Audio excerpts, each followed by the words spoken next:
So we want to think about asking her if she can organize herself to lift her leg. Like, can she balance on her other 3 legs?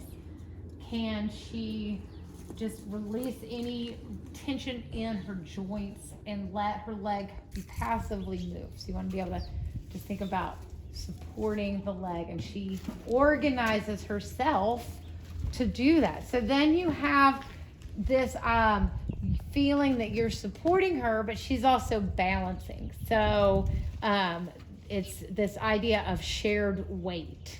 So it's something you're doing together.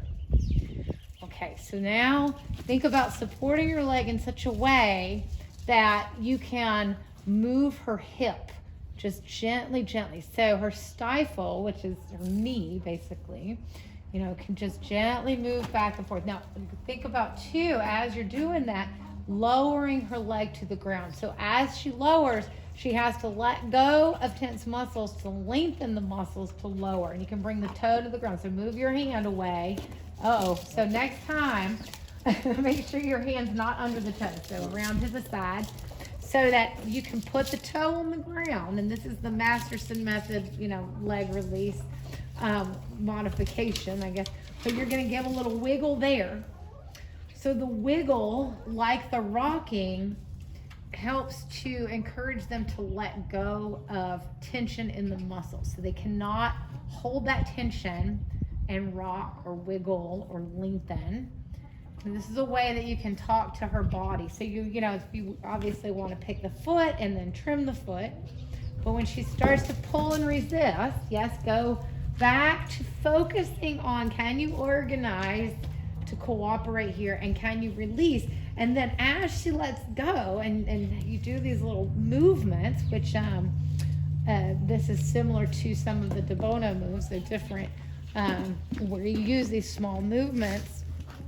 And so as she lets go, as she allows you to passively move her, and as you practice the shared weight, that should feel good. So she learns that lifting her feet feels good. So rather than fighting you, she is happy to cooperate. And now you could find a better stance. Think about maybe like a little warrior type stance. So you're not straining your back and folding over. So you can stand, like in our warrior. Yeah, something like that.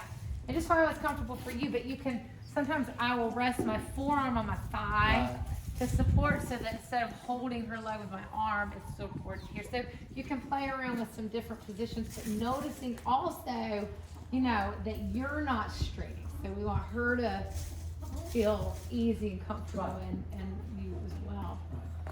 But that's really good. So I think that'll really help her improve lifting her feet, and it'll be a lot easier to trim her and pick her feet.